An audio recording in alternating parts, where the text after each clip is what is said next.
Hey, man. Hey, what's up, man? How's it going? Pretty good. How about you? Loving this weather.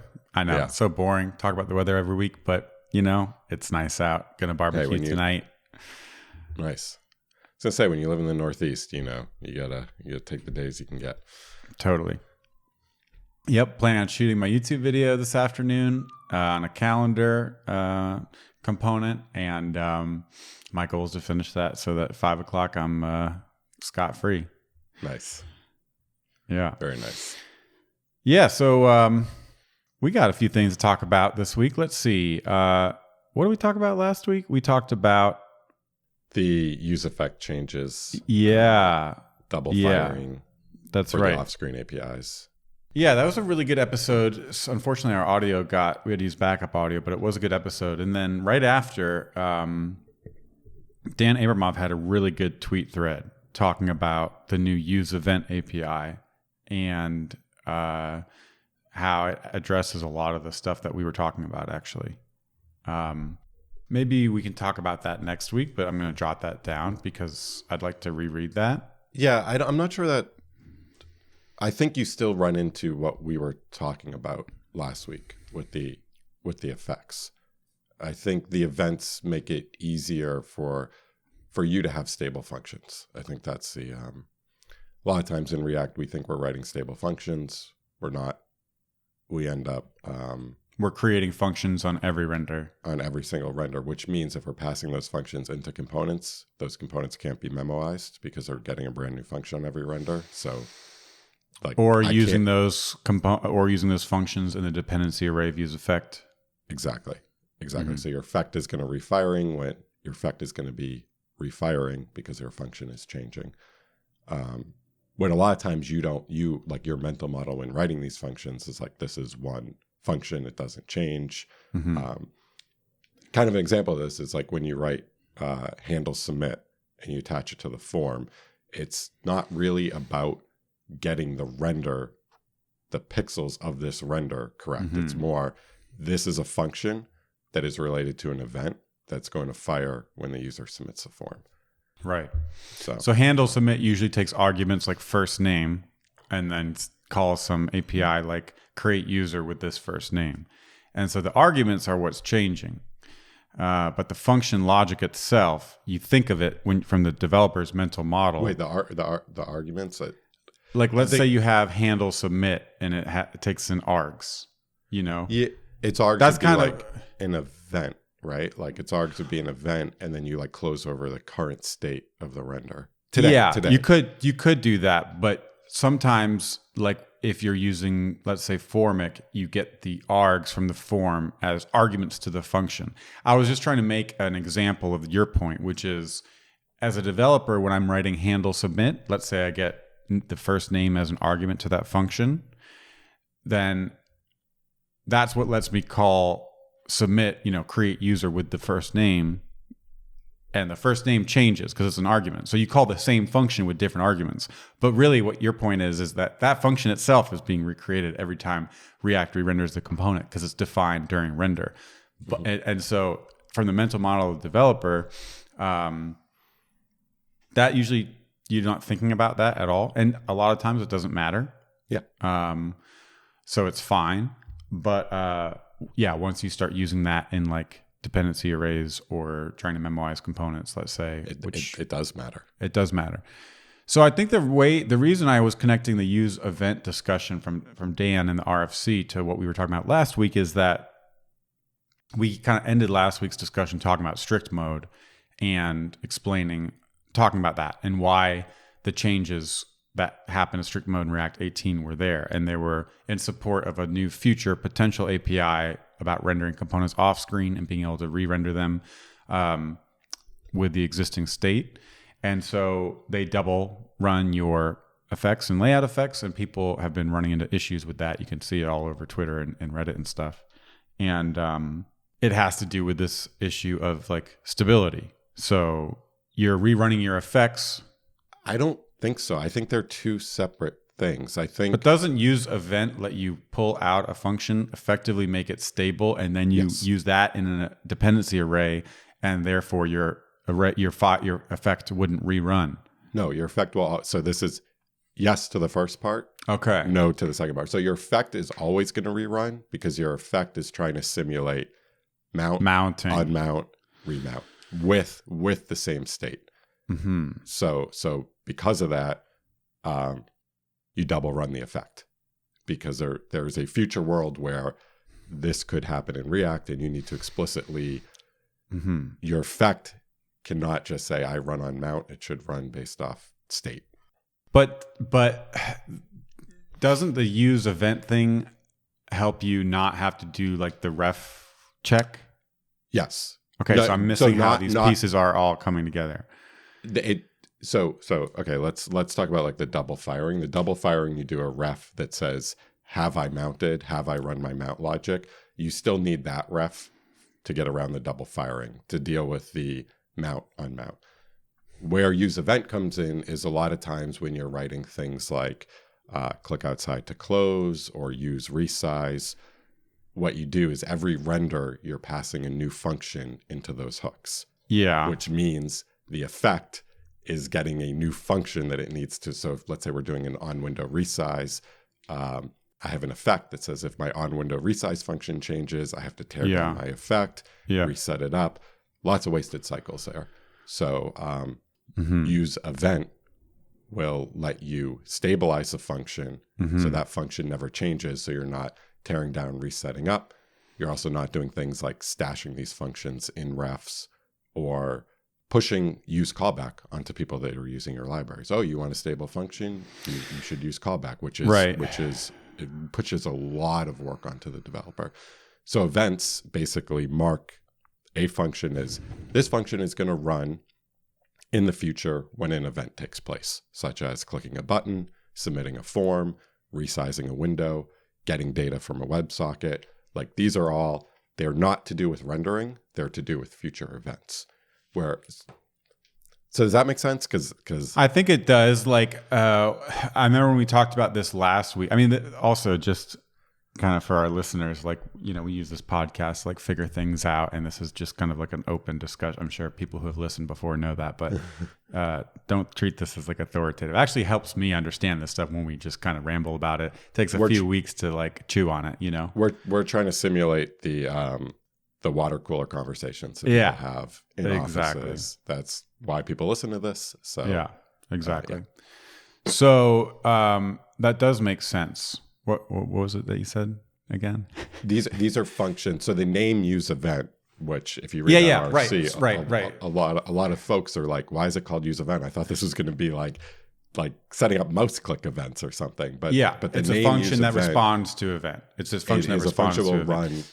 It's a function that will run when an event happens. Versus there's another type of function in React, which is a function that you want to run during render. Right. Which we can get into. We can unpack in a second, but let's talk about the event functions first. Yeah. So the event function, let's say, okay, so there's like the memoization case, but like that's like less interesting to me. It's all the same. It's all the same. I know, but it's not really there's other motivations for this besides that. When you do button on click equals handle click, this is the part of it that I was most interested in. When you do button on click equals handle click, it works great. And there's really no problem with that. There is. In the case where you don't need to memo anything and you're not like stability isn't really an issue. This is going to get into kind of a few years ago when we had a discussion about like, why do you need to put document title in useEffect? I could just do document title and render. And then we get this future concurrent mode a couple of years later. And it's like, this is why. So I think, that's a good analogy. I think we're going to uncover some stuff like this in this discussion where, passing a function into a button on click. Who cares if that function is redefined? There's like it works. There's no visible bug. Yeah. But I think it might be a mismatch conceptually or like semantically with what that function should be. Yeah. It also means that, well, what happens in the future if you refactor lowercase button to capital B button, and let's just say like that button is now like expensive to render. Yeah. You want to provide memoization. Like basically like in the React mental model, there is an idea of event functions that does not exist today, but Yeah. it should be in your React thinking. I think that's what this RFC is trying to lay out. Okay. Yeah. So that's fine. I get that. But rewinding back to the simple case works pretty well. Usually don't run into problems when you have a function that handles a button click. When you have a function that handles, that needs to run as a result of like an interval or a timeout that you set up in useEffect, that's hard today. Yes. And even though the interval creation is a side effect of rendering, the event handler that happens on tick, you can almost think about that like on tick equals handle tick in the same way that you think of on click equals handle click. But today, a lot of people write that logic inside of useEffect, and that's part of what causes some problems. Yeah, exactly. The way to like go about what you're saying, like it's very hard to write use interval. In fact, it's so hard you're just going to reach for a library. Right. And the reason it's so hard is because you need function stability, or else your teardown function that cancels the interval is going to run on every render. So right. useEvent Exactly. is like a sweet answer to this. That it lets you disentangle the event logic from the side effect of rendering, which might be setting up a subscription, setting up an interval, etc. I wrote something like that on Twitter and got a like from Dan Abramov, so I'm just going to go with it for now. Okay. It was I'm going to pull it up actually because it was one of his examples. This function stability is extremely hard in React today, and anyone that's written an interval on window resize, on click outside to close, or sorry, use click outside to close, use window resize. Yeah. So Dan Abramov has a tweet, definitely going to link to, where he said, so he says, small thread on how, okay, so we posted a RFC for useEvent. Here's a small thread on how this relates to, quote, fixing useEffect. Mm-hmm. So the thread starts with someone posting code that says it makes them sad, which is using the ref, executed ref.current is equal to true after you do something inside of an effect. And then the beginning of the effect says if executed ref.current return. So this is like the ref fix. So execute on mount only once. So this is motivated by the strict mode updates because people have been using effect to run things on mount, and then now it's double running them. And so it turns out useEffect with the empty dependency array is like some people have been using it as a proxy for on mount effects, but it's like not actually correct. Mm-hmm. So he says every value inside useEffect is considered a dependency. The effect body is fully reactive. Whenever any value changes, we refire the effect. This is to ensure that the result of the effect is always consistent with the latest props and state, but you don't always want that. Consider this example. You want to log every page visit and attach current username to the log. You only want to rerun it when the visited URL changes. However, the linter nags you to include the current username as a dependency. That can be a problem. If you follow the linter rules, it'll work, but it'll also refire the effect when you change the username on the settings screen. You don't want those extra logs. The reason is that the effect body is fully reactive with respect to its inputs. It tries to ensure consistency. Okay, so for those listening along, you have a useEffect and it calls log analytics with like the current URL. And then you also want to pass in the name. And let's say you have like an input field on the settings screen, you start changing it. So you're calling set current user.name. And now the effect is rerunning. And that's weird. So that's kind of the example. Yeah. Yeah. And so today, let's talk about today. What you would do to fix this. You do like, I only want to log this when the URL changes, not when the name changes. So I need to do some like ref tracking to make sure that the URL, it's basically like use previous on the URL or something like that. Make sure the URL hasn't changed between renders. Right. It's actually not use previous, but you are tracking the URL. Has tracked this URL has tracked this URL, right? Yeah. So you add the current user's .name to the dependency array to make React linter happy, and then you add a guard to your effect that says, actually, this is I know this is going to rerun when the name changes because it's in the dependency array, but I don't actually want this logic to run. Yep. So that's kind of what people are running into, and yeah. So Dan says one way to fix this. Dude, by the way, I ran into this where we added auth in React State to a giant application. And there were all these effects that depended on like these fetch functions. And the fetch function started getting redefined in every render once we put auth into React. And it was bananas, just how much stuff started firing. So like you're importing like a fetch function, and then you later on add auth. That's like adding an auth token header to the fetch function, which is actually once like the auth Firebase auth re-renders, you're recreating that fetch function. Every component that is importing the fetch function has it as a dependency because the linter says so, but now it's recreated, and so all those effects fire again, and that's like not what you were thinking about when you're writing those components. Yeah, one of our jobs in this application was just to fix this issue. That's right. That's right. And so yep. Yeah, which that's what they. that. Yep. Because when we're thinking of writing fetch data, yep, we're not thinking of this function is going to be redefined on every render, and therefore I want it to trigger its effect. We're thinking, no, this is like one function that we're writing, and when our component renders, we want to fetch data. Yep.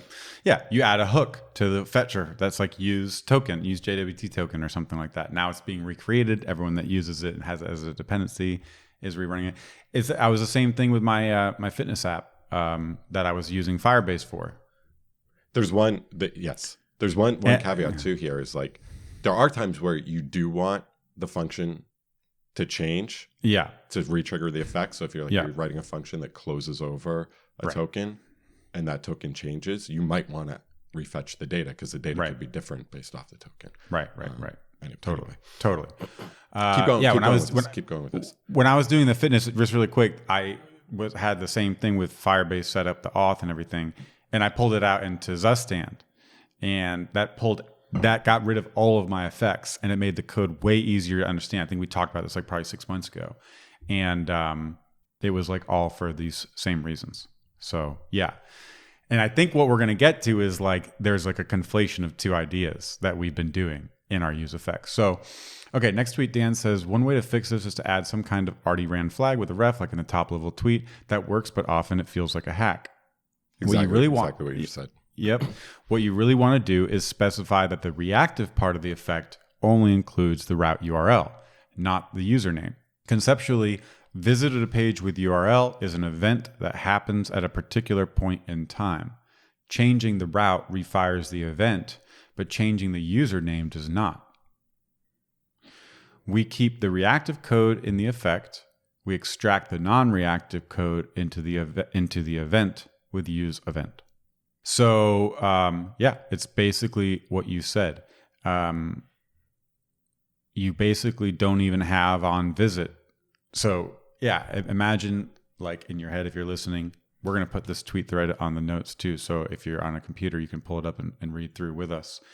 But the first version was useEffect, log analytics, URL, current username. Now you pull that out into a function on visit, and then in the useEffect, you call on visit. And normally, if you just did this as a function, you would also have to pass on visit into the dependency array. You'd have the same problem, but with useEvent, you don't have to do it. It's kind of like how when you use state and you get a set state function. So let name set name equals use state.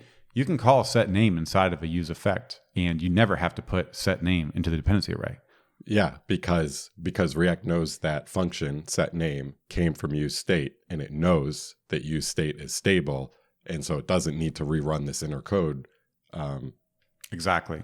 It doesn't need to depend on useState, and I think that the same thing here. We're saying that this function on visit in this case is stable. Mm-hmm. You know what the nice thing about this too is it's like. It's what Dan's saying. You want to react to the URL changing. That's all you want to react to. Mm-hmm. In some of my like earlier React apps when I was using hooks, I would write a version like this that was use depends on. And so I could have use depends on, which took a function and a only property reran it. And only reran it when that property changed between renders.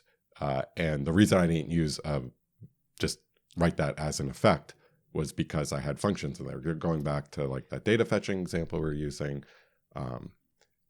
this is a lot nicer because this is saying, my use depends on thing. It's like I could very easily make a mistake where I do something. I don't basically use depends on that I'm talking about is a way to get around lint errors. Yeah, it's a way to hack around lint errors. Exactly. I could very, very, very easily close over some state that I do want to be reactive to. Right. In use depends on, but not. And now you have a stale effect. Exactly. Yep. And I have there's no bugs idea, in that. And it's a bug that I find out 6 months later, and it's a head scratcher. Yep.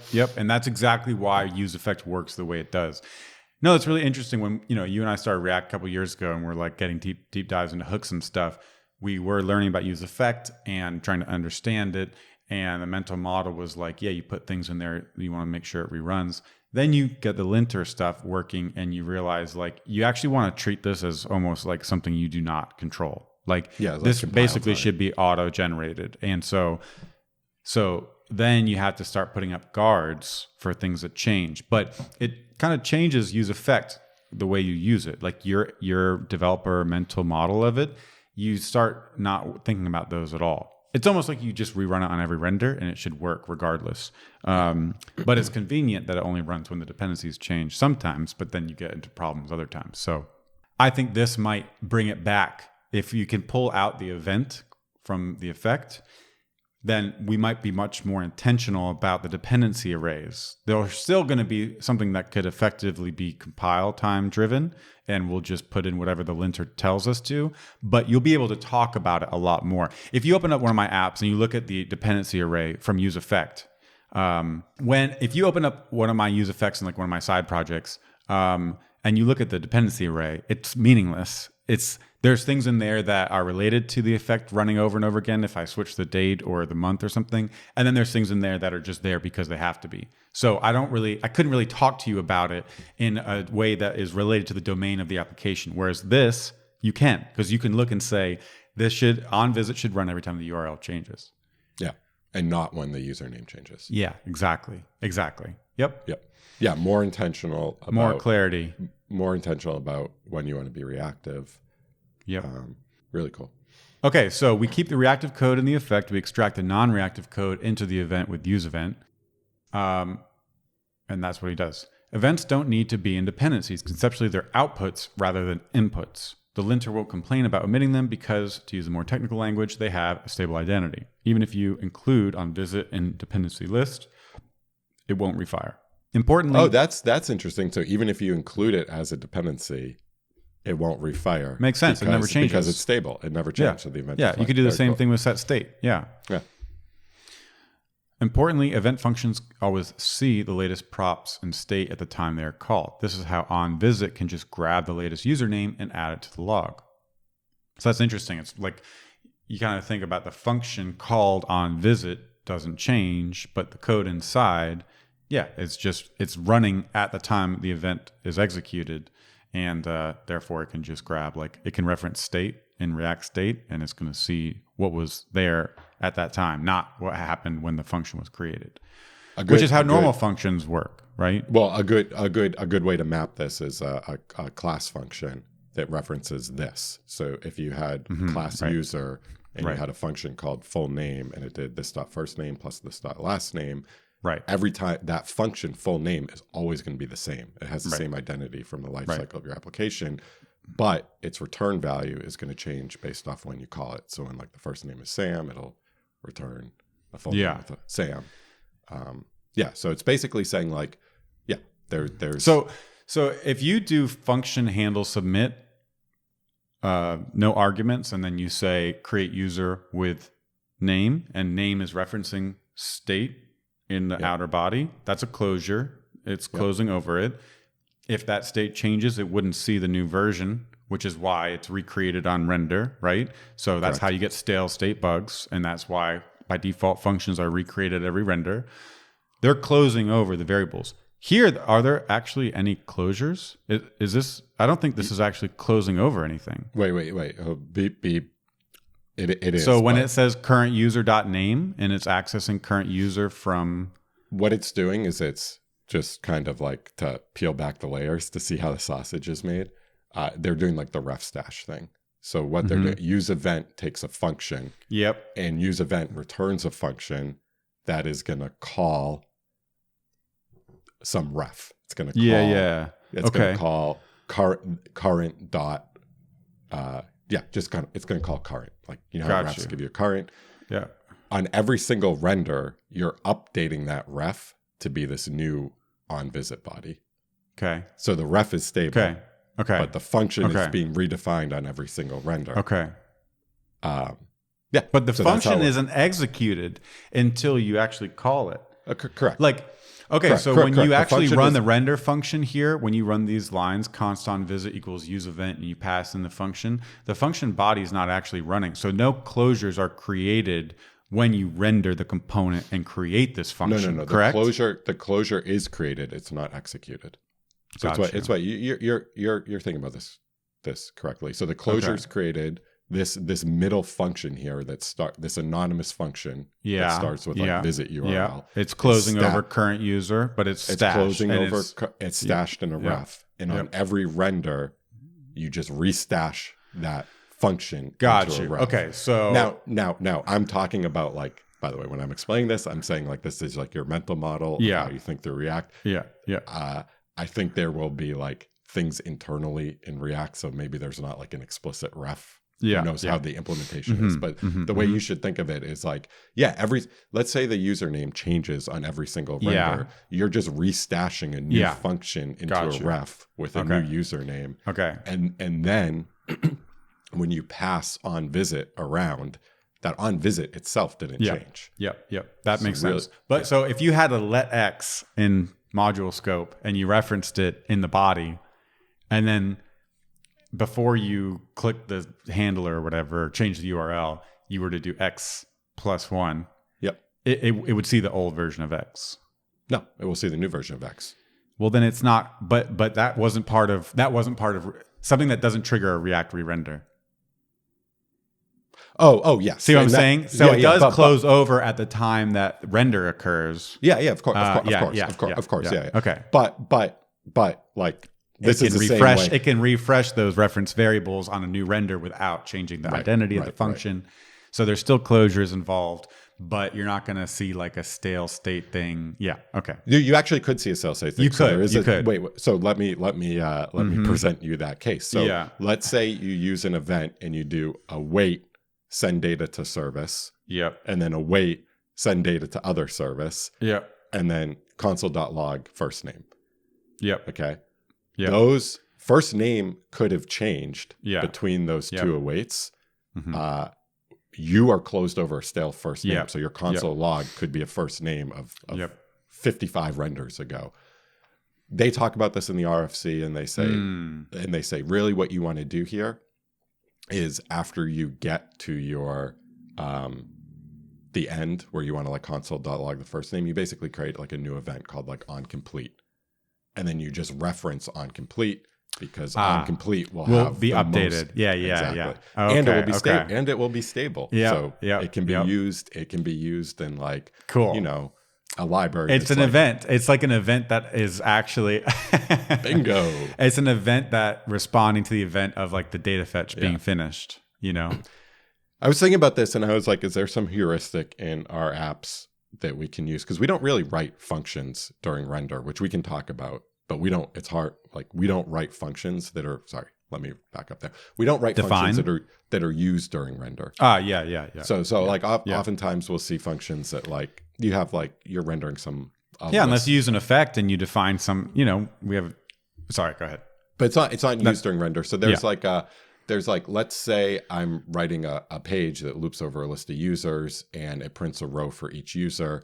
Sometimes people write like a function that's like get JSX for user, and then they'll call that function during render. So those functions can't be events because they can't. You're referencing refs. You're referencing old state. You could be. Right. Right. So I think sorry, I lost my train of thought here. I think for us, a lot of our functions will be events. Yeah. I think most of the functions we write will be events. Yeah. We're reacting to some event. We're reacting to a button click. Yep. We can talk about that in a little bit because I remember us having that. Let's get through the rest of this thread here. So this is pretty interesting. Conceptually, events are outputs rather than inputs.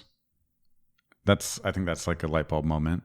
I think that's important. Yeah. I don't care about this log analytics function. Yeah. Right. Okay, so event functions can always see the latest props and state.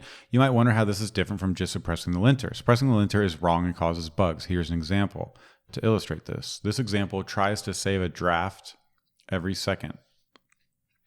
Man, I wonder if we could get we should put this video, like, I might get some video of this thread, so if people do watch this on YouTube, they can follow along, but they could just pull it up too. Okay, you might wonder how this is different from just suppressing the linter. Suppressing the linter is wrong, causes bugs. Here's an example. This example tries to save a draft every second. Unfortunately, it resets the interval on every keystroke. So very cool. useEffect creates an interval, and then it saves the draft every second. But as soon as you type, right. So if you type every 500 milliseconds, you're never going to get a save. Yeah. So you're sitting there typing for minutes and you've never gotten a save because the text itself has to be part of the dependency array and it's tearing down the old interval every time it does. And you need to tear it down because this is a side effect. It creates an interval. So yeah, this is a great example. He says, you might be tempted to just suppress the linter and make the dependency array empty. But suppressing the linter is wrong and causes bugs. In this example, the save draft function will always receive the initial text. We deceived React by claiming it's safe to do with the empty array. So this is what we were talking about. This function closes over the version of text when the component was rendered. And you call set text from your WYSIWYG editor, which triggers a re-render, but useEffect is shielding the inner logic from getting any new data. It's put it in a little bomb shelter, and it says we don't need to do anything again. So it's just going to call save draft with an empty string each time. These two things with the yellow dot, resets interval, and missing dependency, these are the reasons why writing set interval is so difficult and why you reach for a library. When you look at what those libraries do, they're like a light bulb moment. They like stash the inner parts of the interval, the anonymous function that's given to the interval in a ref. And then they call that ref in their interval. So the ref calling is stable. And you can just restash a function there on every render, and you don't have to tear down and reset up the effect. So it's like so that's kind of how useEvent works. Yes. Conceptually. Yeah. I think useEvent is going to be like more deeper in the language and less I write this in my code. But it's the same the idea. Yes. Conceptually, use interval. You want to disentangle the interval being created or its duration changing from the code that you write in the actual inner anonymous function. Yeah, the way I think of this is like when I'm writing that function, I'm thinking of like one function that I fire. That function is stable. It just so happens to be how React works, how hooks work, how functional components work, which we get all these benefits. It makes this area of React really hard. Yep. To solve this, let's extract the event out of the effect. Also, like he said, it's an output, not an input. Makes sense. A second passes by, and that's the time passing is the input to your business logic. The output, which we usually think of as an effect. It's like, what's the effect of a second passing? But really, it's like the second passing is input. It's like the time passing is the input. What is the event that happens as a result? I wish there was a better word than event because like... Dude, event is really good. Event is tick. It's like on tick. So tick is the event. The output is save the latest version of text to the server. So that is nice because that might be a nice heuristic way to think about this and think about there needs to be not a side effect. There needs to be an event handler, that happens as a result of this. Yeah, my heuristic, we'll get into this, but my heuristic would be like if I'm writing a function that begins with on or handle, right, event, right, event. And it's just like handle tick. I mean, could this anonymous function be called handle tick? Yes, it would make sense. And so therefore it's an event. It belongs in useEvent, and you've disentangled like the input from the output. Yeah, it doesn't have to do with rendering. It's I'm not writing this function to get pixels on the screen. I'm writing this function because in the future there is going to be an event that triggers this function, like a form being submitted, like a clock being ticked. Yep. Okay, starting to come. So starting to make sense. Solve this. Let's extract the event out of the effect. The reactive part of our code is setting up an interval. What happens on tick is conceptually an event and is not part of the effect. We can extract on tick with useEvent. It can read latest text. Interval is set up once. So that's pretty cool. This is cool. And also too, this makes it so the 5,000 use interval libraries on NPM can all just slowly disappear, because now in Appland we can write intervals. Like if you look at this example he has here. You and I. But use interval is still very convenient. Also, it's like it changes the duration and stuff, and you can clear it with null. You can pass in null. And so on. Yeah. So there's some cool options to it. Yeah. But I would say if you just needed, if you were doing a hello world and you were like, let's set up something that happens a second after render, boom, you could do this, and you wouldn't feel about getting in trouble. You don't. Yeah, exactly. Where today, I think if I were teaching you React and we need to run into that situation, I would say, okay, now we go to NPM and we search for a React interval hook. Because you're about to like reach into a knife drawer and like you don't want to do that. You're learning React. So yeah. Or you don't want to do that if you know React. You just, this is like a sharp area of React code. We suspect useEvent is a missing piece for hooks that lets you write idiomatic React code without jumping through the hoops. To learn more about useEvent, check out the RSC. Cool. That's awesome. That helped me going back through that again slowly. I thought there was actually another thread that had more examples, but maybe that was it. In the RFC, there are a bunch of examples. But that's the main one. Okay, cool. So so we talked about that last week. And you were kind of like, you had a reaction, which was like, I think we're going to be using this all over the place. Then you went diving through the RFC commentary. People were like, why is this not like, don't we already have this with like useCallback? Or why don't we call this like use stable function or use event handler?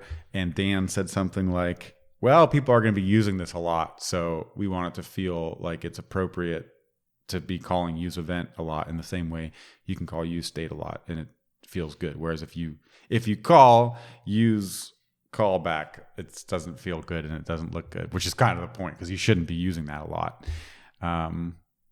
Right. So can you talk more about that stuff? Like why how is it different from use callback? Maybe that's the first one. Yeah.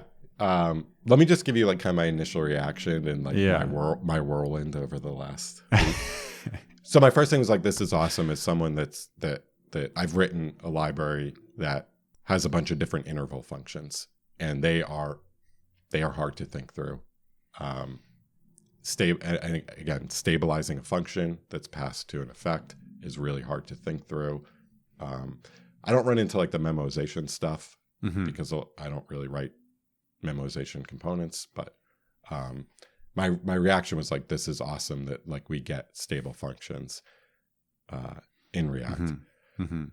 Kind of made me think like, well, is this an admission that like you get this for free in class-based components, and when you write class-based components, you actually don't even think about this. This is your mental model. Like I'm writing a function called save user, and in that function I do this.user, and I'm just always referencing the current value of user. This is really like a way of sneaking that like function stability that you get from class-based components that are always referencing the latest version of state into hooks, and kind of like just questioning like, is this an emission that like kind of like, is this like a leak in hooks and it's showing through? And now like, yeah, I just want to write in a function, but now I have to wrap it in useEvent. It's like functional pro. It's like the functional idioms that have, like, if you were being kind of pessimistic here, not pessimistic, but like critical, cynical. Yeah. You're like, oh, hooks got away with classes, and it's like, why are we doing this? Because what we're really dealing with is like changing data and stable functions. That's exactly what a class gives us. Yeah. And so, but then I was like, well, like, what do you get for that? And the story of hooks is amazing. I mean, it's amazing. Like our just UI code has been so much more productive since we use hooks. So it's like, maybe it is an admission that you do want stable functions that reference ever-changing state, like a class component would give you. Right. But there is the fact that you can like compose something like use on window resize, and you can just call that in a render function in your render function, and like that can set up an event or like return a component or return handlers. Like the fact that composition story is so good that like it's okay to say like, okay, yeah, there's a little more work required to get it working, but it's okay to say like, it does suck that we don't have stable functions, but it is worth it because of the composition story that we get from hooks. So that's kind of where your mental journey. Exactly. This is my mental journey. If this is the price of admission for hooks, I'm willing to pay it. It's worth it. Yeah, it's pretty high, the price I'm willing to pay to keep hooks around because they're so good. Then I had this other thought where I was like, well, every 90% of the functions that we write in our render bodies are events. We do not write like functions that return JSX that we use in map functions. I know some folks do that. It's totally fine. Yeah. But handle next, handle previous, the months we were just building, all events. On submit, handle submit, on click, blah, blah, blah, blah, blah. I was like, man, this sucks. Like I'm writing these functions. They work perfectly fine today. I don't care about memoization. When I pass handle submit into a form, I'm not using it in an effect. Yeah. And now I have to take on all this burden of useEvent, because all these functions are going to come wrapped in useEvent. And I was like, that sucks. This is a bummer because there's nothing wrong with my code today. Right. It works fine. But now I have to opt into this because someone somewhere needs to memoize functions that flow through the system. And then also too, going back to that, like, because we don't have these class components, like I'm paying the price for doing this I'm paying the price of having to wrap useEvent everywhere.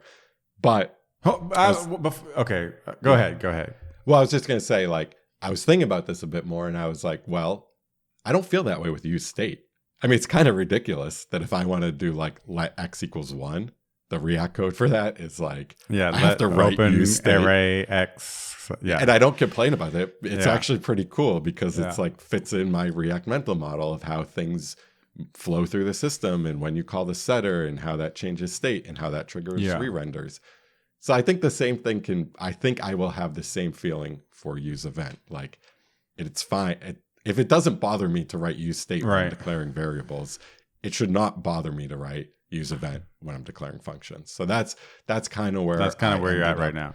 Okay, I have two questions. First is like, if it doesn't cause problems, will we have to use event? So in our calendar example, we're working on this Tailwind Framer Motion calendar example. You hit next to trigger the next month, and it's just on click equals next month. You can do on click equals and run a function, an anonymous function that's right there. It's not even defined above as a named function. It's anonymous.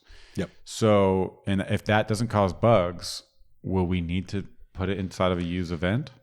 So was there anything about that in the RFC or the discussion? So a lot of people ask that question.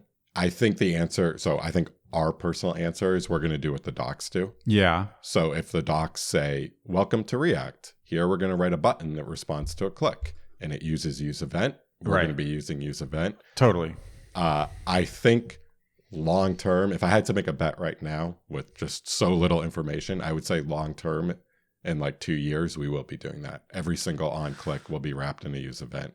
I think in the short term, I think this is gonna like, I don't, there's just so many guides and so many, video courses and just so much. So I think this is like a line that the React core team is going to have to figure out how to walk, I guess. Right. Is it something that you mark to better clearly explain your intentions with this code and bring clarity to your components every time at the cost of more boilerplate every time you write an event handler? Or is it something that we go with the status quo today, which is you find out bugs that happen and then now you have a way, something to reach for. And so you get better at noticing those bugs in the code you're writing and understanding that you want to reach for use event here in the same way that you would do like new date or try to set up an interval during render, hit a bug, and then know to reach for use effect because this is a side effect. I think we will eventually end up. I'm not sure about that. But yeah, that's for the future. That's the jury's still out. We don't know. I would say based off the RFC today, that is the future. That's the goal. Okay. Yeah. I need to read through it in the discussion. I think in the short term, let's say I want to make a capital B button component that I want to memoize. Yeah. And you need to pass in use event. Yeah. We can do like some layering in direction. Yeah. So I make capital B button, and all that does is it takes button anonymous functions and use event. And yeah. exactly. So I take anonymous functions, I wrap those anonymous functions in use event, and then I pass them to expensive button inner component. Sure. And so like maybe there's a path there where like the people that are writing the use interval hooks on NPM and they use window resize, they move to wrapping functions and events. But eventually you could see like, again, this isn't next week, this could be years from now, but you could see people having types saying, I expect an event function. But I think this is something like we kind of, as a community, will figure out. I think some folks will continue to use anonymous functions because they work fine and they don't create any noticeable bugs. Right. Other folks like us, I think, are going to just say, we're going to do what's in the docs. Yep. So the day the docs get use event is the day that all of our code gets use event. Yep. So that's exactly how we think about it. My next, I guess that's related to my second question, which was you said the thing that bummed you out about this first is like it pushes burden onto the callers of code. So if a library wants to memoize and now you have to call, and we're used to writing function handle next, function handle previous during render, but now we have to use event just because for the sake of a library. But that's true today. If we're using a component and it wants to memoize and we keep passing it new things, then we're going to be recreating it. It won't be able to memoize that because we're passing in a new on click to your fancy button. Oh, yeah. That doesn't change. Well, are you saying more from the typing perspective? Like No. I'm saying more from the like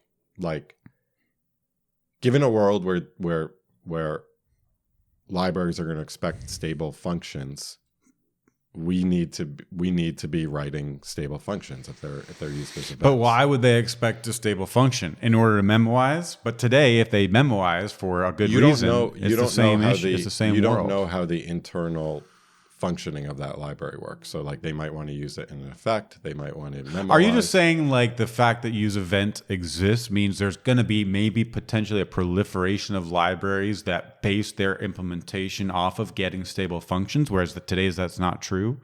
Oh yeah. Yes, absolutely. And I do think the libraries, like with that button example where you have button inner that wraps things in an event and then passes them down to button expensive, that's a way they can get around us passing in unstable functions.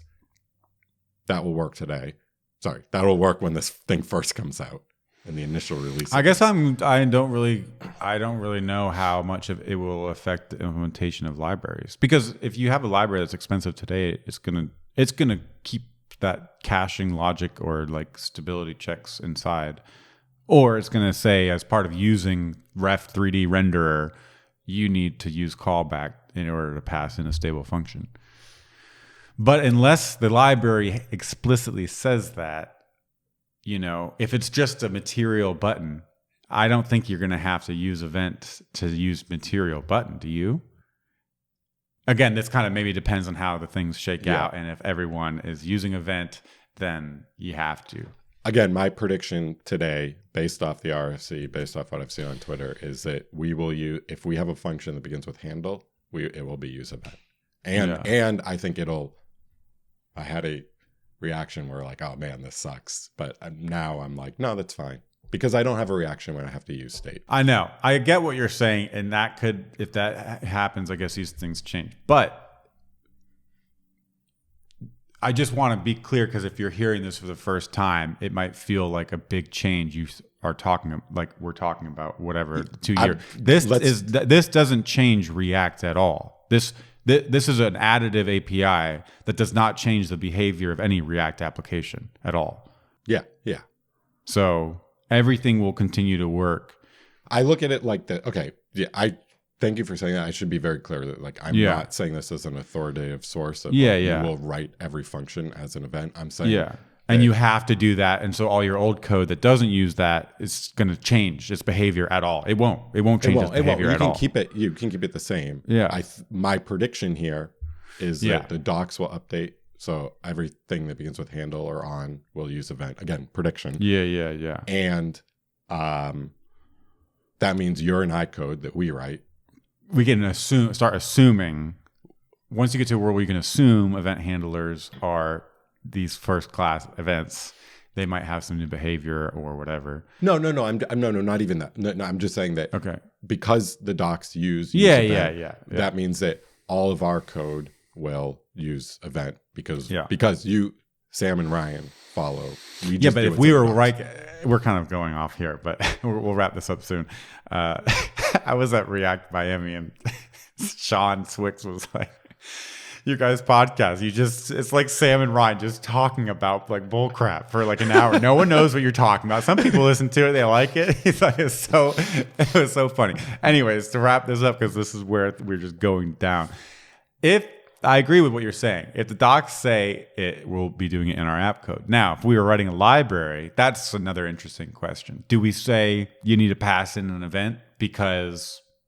No, you do the inner wrapper thing to start. Exactly. So then it wouldn't. So then that it doesn't push it. That is how we would do library. So your original fear about this pushing a burden on consumers is not true, right? It's not. That was not what would happen. Yes. You would. Yes, I think it is. No. I'm disagreeing with what you just said. I think that in 2 years, that's every fine. React I get app we that. write will start with useEvent. Therefore, this burden gets pushed on us, and I don't think it's that bad. I don't think it's that bad. Burden gets pushed on us.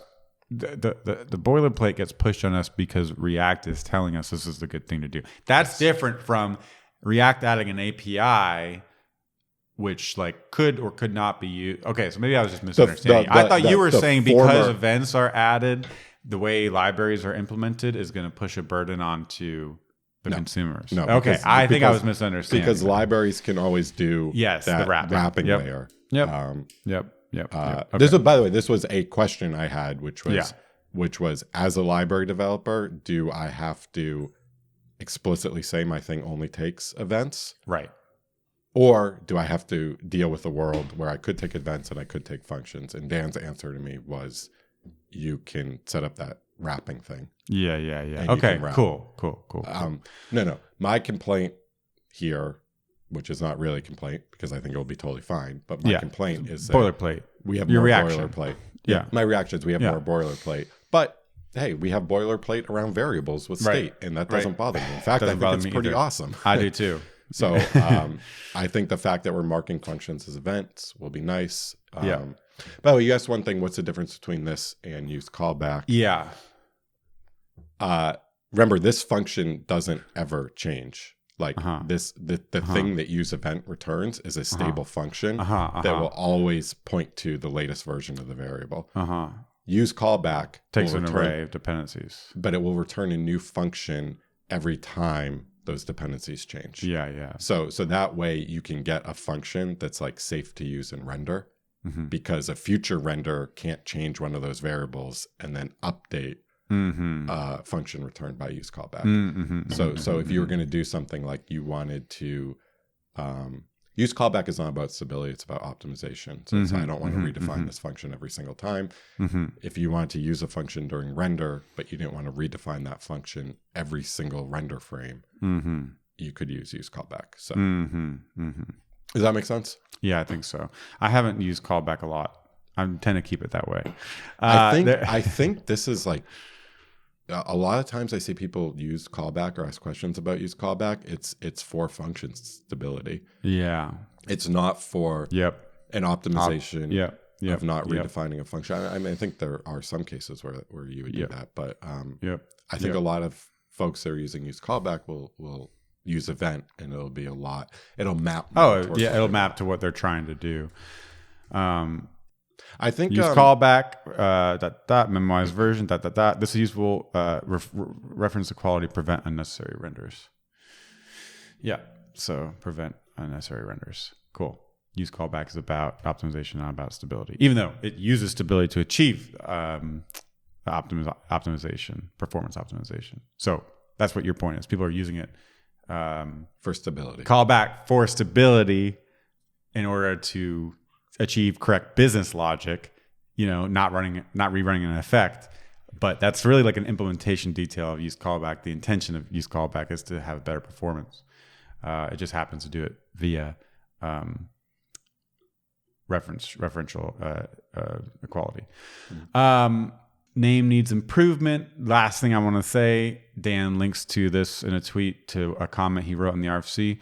We published this proposal knowing the name would be controversial, so this is not unexpected. The name is not set in stone, but the alternatives need to at least fulfill the same constraints.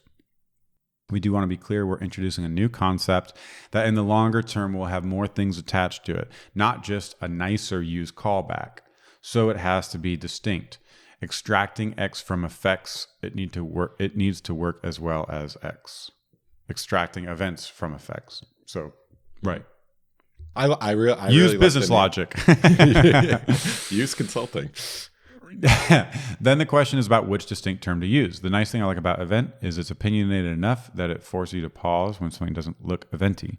Again, please see this comment for an example of this already working. The name should not describe what the hook does, stable callback. It should describe the type of code inside. Yeah, exactly. Super cool. Love it. That's a great way to phrase why use callback is wrong. It's the fact that it's stable shouldn't matter, should not determine when you use it.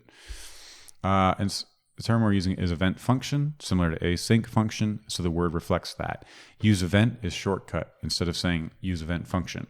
The only viable counter suggestion I've seen so far is handler, but I worry that it's a lot less evocative than event. For example, render item clearly isn't an event, but you could say it's an item handler. Cool. I think that might have been the comment that I read, and I love the name. Love it. Thing about async function, event function.